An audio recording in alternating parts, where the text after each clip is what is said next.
politics, business, sports, arts, music. Mike and Marty on the beat. Mike and Marty. Mike and Marty. Good morning, Bellows Falls, and welcome to the feed. It's Mike Smith, Marty Gallagher, and our guest today is Charles Norris Brown. You may notice that we are back in the studio. For the first time? This is the first time since March of 2020, so a year and a few months. So it feels good to be back. Feels like we're actually trying to figure out how to do it again. It was like we haven't had anybody in studio. It's so nice to be able to just talk with somebody, be right next door to them, and just it's neat. It is good. Oh, happy Bastille Day before I forget. I know, I can't believe you posted that picture. You look great in that picture. Oh my God, that was way back. That was your Marie Antoinette face. It was my Marie Antoinette face, my big hair face. Yes. Anyway, local events, Marty. Local events. So big news, big breaking news.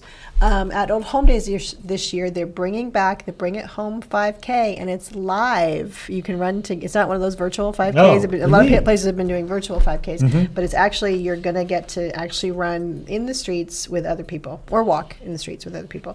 So that is on Saturday, July 31st, 8 a.m. It's $15 a person. 5 and under are free. Registration will be between 7 and 7:45. Starts promptly at 8. And you can register by going to, I'm assuming, www.gfrcc.org. Or you can just show up that day. I think they're using the route they've been using for the past few years, which is a fairly flat route. It takes you up around Morgan's Field and back. I don't think it's a double loop. I think it's just a straight 5K. So it'd be a great time to get out, support the Bring It Home 5K, support the whole chamber, and we get to do it in person. Yeah, so Old Home Days is shaping up. Old Home Days is shaping up. We have Deb coming, I think, next week to give us more information. Great. And then this coming Monday, of everything opening back up, Amtrak is coming back to town. On the 19th. So you should check that out. There's several people are posting things about it. It might be on the chamber page also, but it's on the 19th. They're going to start running the train leaves for New York at noon, and it comes back from New York at 5:30. I don't know if you've ever done that, but it's a lot of fun if you do. And they're doing a special feature that you can go anywhere in Vermont that the train runs for $1. Nice. So yeah, that could be fun. And I guess will they bring you back for $1? Well, that's what we're trying to figure out. It's like you get out and then it's $1 out and $500 back. But they have to make money somehow. That's true. Anyway, and I don't know if you go and check this train station out, but they have bunting up and everything. Yeah, I saw the post where they were cleaning it. I think that was project by the group, I think, who's being the train, pardon the pun, it's being driven, I think, by Elijah Zimmer and some other, and BFDCC and the chamber and some other local people cleaning up areas, and I think that was one of their projects. I think I saw that on Facebook. Yeah. And so this Friday, again, we're plugging the farmers market, so make sure you go to the Bellows Falls Farmer Market at 4 o'clock on Friday. They have all sorts of great stuff. The other thing is Main Street Arts is having their Main Street Arts picnic every Sunday afternoon now, and Charles is going to give us a little feedback on last week's picnics, but this week is going to be the Big Little Band? Big Little Band, who, if anyone ever attended the jazz, the open jazz mics, I guess it was open jazz mic at Flatiron, that's the band that formed from those get-togethers, so it's kind of an eclectic mix. I believe it's a jazzy style, but I don't think it's only jazz. I think it's an eclectic mix, and it's all local musicians. Great. And our guest today is Charles Norris Brown. And for those who are familiar with Charles or not familiar with him, he has been an artist living in Bellows Falls now for like 4 or 5 years, maybe? Since 2017. Yeah. And works with the Canal House Gallery and has had exhibitions at the Canal House Gallery. He's an illustrator, a writer, a PhD, an anthropologist, and a man about town. Canal Street Art Gallery. Canal Not Street. Canal House. Yeah. That's a different thing. I think did I say street? Or did I say you house? said Canal House. Oh, I'm sorry. Canal Street Art Gallery on Canal Street. They're both on Canal Street. But thank you. But See they a are common definitely theme. different. Yeah, They are totally yeah. different. All right. Thank you for that So, introduction.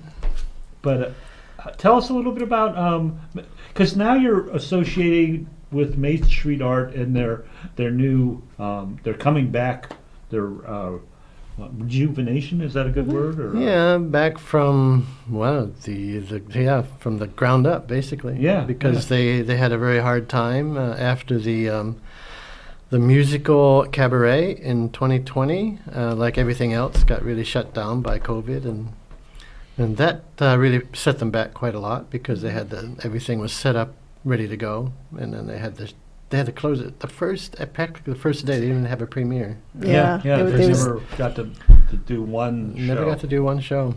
It was crazy. And so they ended up taking all this stuff down and back out to Main Street Arts. And during that process, they didn't know which direction Main Street Arts would go, but they're making an effort now with some kind of new people on the board. The new co-chair of the board her name is Susan Still. And her background is nonprofit, I guess you can say nonprofit board and management and financing Mm-hmm. thing. That's what she's done her whole life, and so she really knows what she's doing. Yeah, so that could be the perfect person. The to be perfect there. person to get it going again. I totally agree. And so she's working with some people on the old board, but we're talking about different directions to take now that it's coming back from the bottom. Mm-hmm.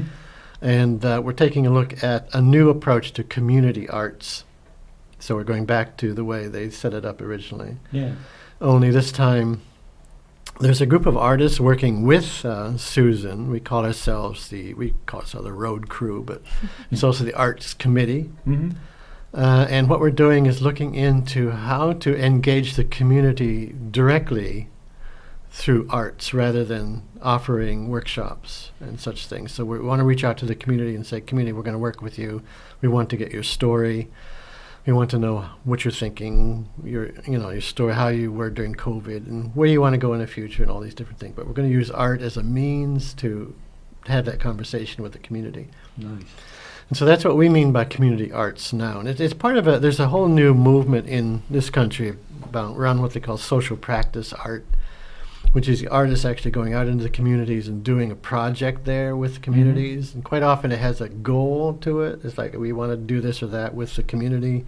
In our case, we're just kind of reaching out and saying, you tell us your stories. Oh, And we'll try to put it together into something. And that could be, in our case, we are, myself as a visual artist, and we had Bronwyn on before this program, who works with theater movement and that kind of thing, and then another theater person whose name is John Haddon. And he, both of the theater people are very much into, as you can imagine, somebody telling their story but making a sort of a local theater out of it, something spontaneous you can put up on the stage, yeah. rather than a big production. Right. So it'll be all kind of that level of thing. They will have people coming in. Main Street Arts has already started programming some singers and musicians and such, like the summer series. But there'll be some of that all the way through. But this is what we are doing Yeah. as a committee. It's a kind of a Because- new approach to Yeah. it. And the facility itself is sort of well set up for that. I mean, we're going to do a clip Yeah. here in a minute, but there's like gallery space at the bottom. There are some rooms where you can break out and actually do, you can do drawing with people or Yeah. things like that. And then upstairs, there's a theater, a small theater that would be Yeah. good for small community productions. Yeah, our approach to that was that's one of Main Street Arts' strengths is that theater space. Yeah, yeah. Not just the workshop downstairs, which is still in the process of being rebuilt after the accident with the water system. That's a long story. But, We won't go there today. we won't go there today. But they're working at it, and they have this good board in there. They really have planned. They have a strategy to make this work Yeah, okay. financially. So, So- but let's cut off and go to our clip and just see what we're talking about, so people can have Okay. some idea of what this looks like. So what we'll be seeing in the clip, this is Main Street Arts building, and upstairs is a theater.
Wow. So the space really looks great now.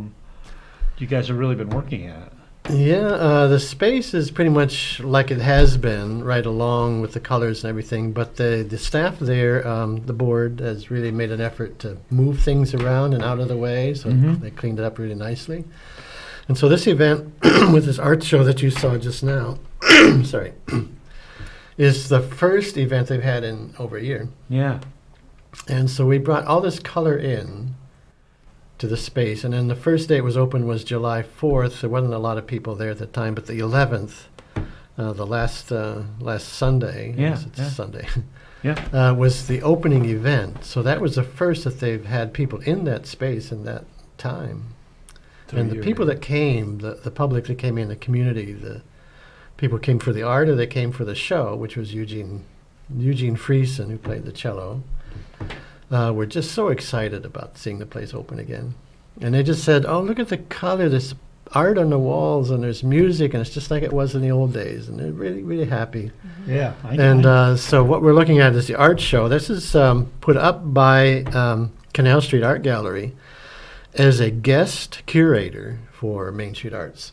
So this is one of the first efforts by both of them to collaborate with each other as well. Which I think is really neat too. Yeah. So we're going to do more of this kind of collaboration, Yeah. Across different venues and different galleries and such things. So Wonderful. Nice. And you've been doing an amazing job. I mean, we went out on Sunday and Charles was setting up snacks and making sure all the garbage cans were in place and everybody had things to do and stuff to do, and it was crazy. You pulled it off. That was really a good. crazy day, I got to admit. That started at 10 in the morning. We had someone come in to the person who has been putting the lights up for the theater lights. And I took a look at the light board and I said, oh my God, I don't know anything about this. Anybody knows about light board knows what it looks like, and they have to program it on the computers to get it to work. It's not just turning on a light.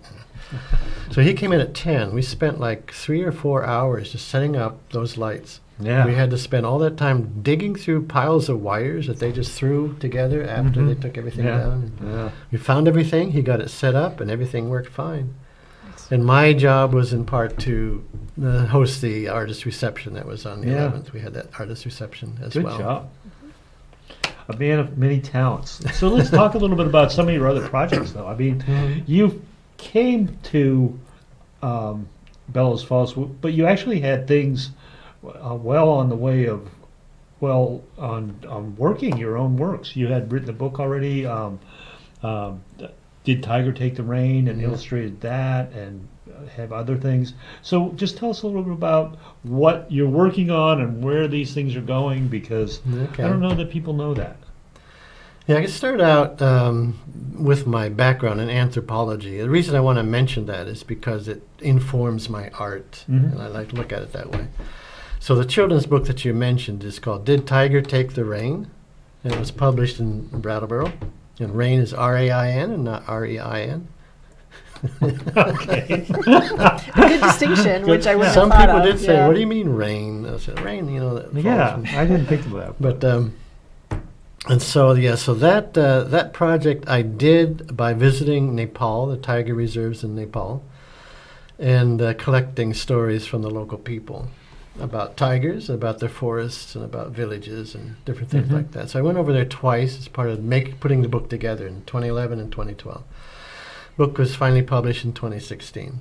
And then I moved to Bellows Falls in 2016, and then moved out, and then moved back again in 2017. So that book was published here in Brattleboro in Vermont, and that didn't sell well. And so I got into this. One of the things that I'm really fascinated with is open source, idea of open source. In other words, being able to access things online, internet or computer, anything related to that digital world without having to go through what they call the price wall. Having to pay somebody for something that you should be able to get for free or can get for free, like an open source. So that book became an open source book. So it is now, in 2018, it was sent to India through online. So it became part of Pratam Books, collection of books. And they have some 2,000 books, or maybe Oh, more okay. now, Yeah. 2,000 books. And what they do is provide them on a Creative Commons license, meaning that anybody can download the book and print it Mm-hmm. without having to worry about paying the author, unfortunately. But in my case, it's like this Pratam Books is making sure that children who cannot otherwise afford books will get books. Yeah, Nice. So they get them for free or a Yeah. very low price. So as far as I'm concerned, I'd rather see that children. I'd rather see the children have my book in their hand for free than me worry about, am I going to pay this? Because you can take the open source idea and go that direction with it and do other things to make money. So Yeah. that's kind of the way I look at it. So the open source, just very quickly about that. So that is available on what's called Storyweaver .org, which is where you can download the book. You can look on my website. There's information on that on my website. Yeah, and I think we have My information website. on There your it is. Yeah, I website. think it's there. Yeah. cnorrisbrownart.com. That Yeah. was my email address. Anyway, we'll get there. There it There it is. is. We got it. There up. we Let's are. take Yeah. a second. cnorrisbrown.com has got a lot of information about the book and the background and open source and sort of thing. Mhm. And you always, every time I talk to you, you create more questions than I have time to ask.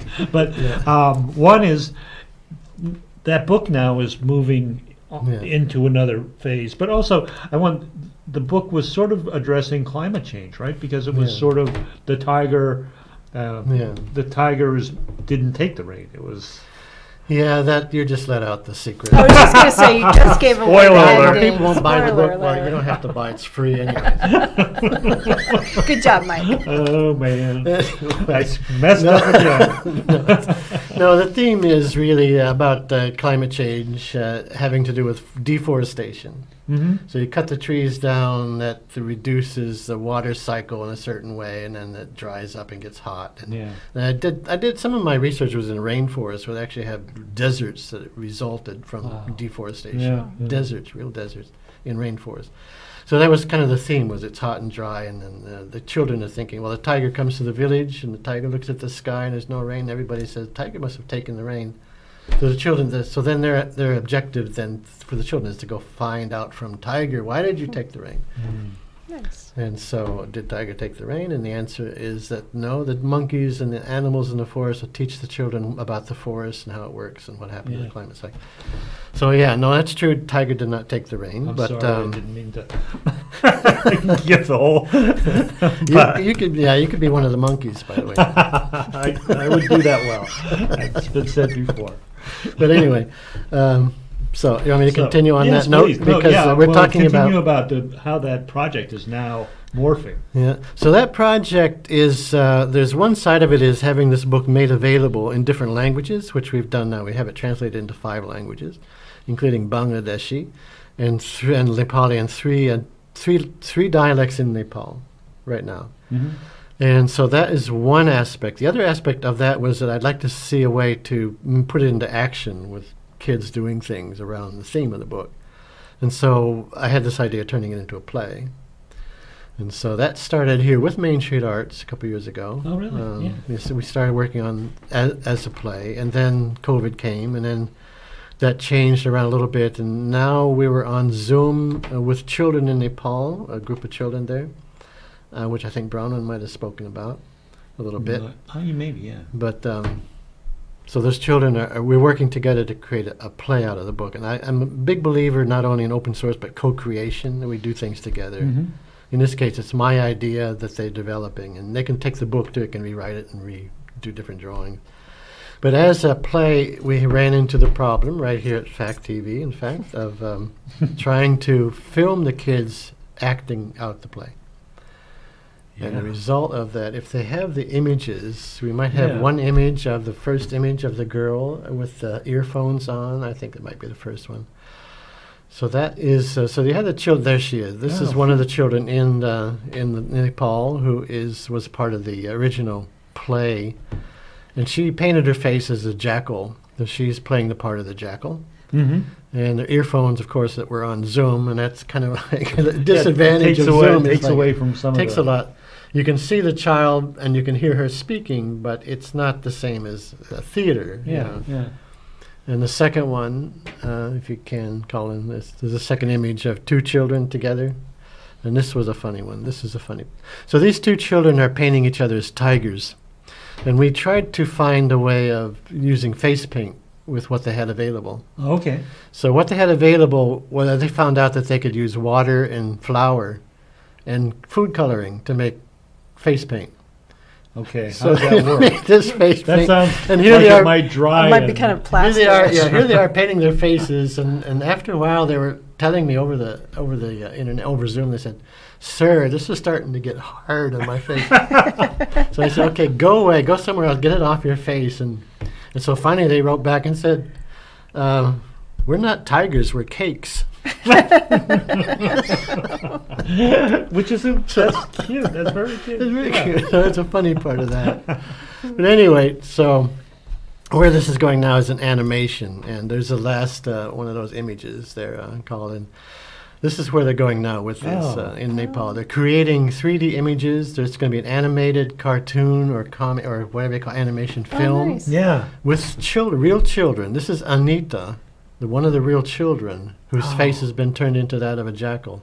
Oh, cool. So the children will be reading the play and they'll be voicing this over. So this is where we are with it. That's Oh, that's pretty very cool. advanced It's to be pretty you're here in Vermont and you're producing a play in Yeah. Nepal. In Nepal, Yeah. yeah. That's pretty amazing. It's been fascinating. The whole process is fascinating. Under a minute, or down to almost a minute. Oh, we have about Yeah. a minute left. So, minute. what would you like to talk about in your? Would you like to talk a little bit about? Oh, just Thunder- my other things, I guess, for 1 minute. Yeah. So I've been working on it for quite a while on a graphic novel, and it's called Thunder Basin. There's one image you have there of Raven and Coyote and the girl somewhere. You can find out about that on my website as well. Thunder Basin is about a mountain in Vermont, and it's about a girl who loses her cell phone and discovers that there's a life beyond cell phones in the forest and the animals. And Coyote is there, Trickster, and a Raven, and the girl is, like this. So that's Yeah. in process. That's yeah. somewhat on the back burner, but it's in process. But it's a story. Didn't you tell me it was a story from? Not actually based on exact facts, but you had this experience with. And maybe my mind has lost that, but I thought you were in Western Pennsylvania and something like this. Yeah, I grew up in the forest, so it started out as a story about me in the forest as a boy, and then friends of mine said, "Why don't you make it a girl?" And so I did. So I've been challenged. That's been challenged by that as well. Yeah. So it is a story about how I experienced the forest Mm-hmm. and trying to share that. Once again, as an anthropologist, like sharing this is a reality a lot of people face in forests. Like we can come back to that. Yeah, and, that's just. and now, especially with the COVID thing, is like we mess with nature at our own expense. Basically. Mm-hmm, mm-hmm, yeah. But also the whole the need to be connected via some artificial connection is Yeah. very relevant in today's world, and that separation and how she copes is just really a good story. Well, also how much you're missing, like Yeah. so the lesson of learning what you're missing when you're Yeah, connected is You can see why Totally that's a work in relevant. process. true. The challenge is fun. A lot of fun. Well, Charles, I want to thank you for coming today. Well, thank you for having me. Thank you for being here on our first back in studio back in show. studio.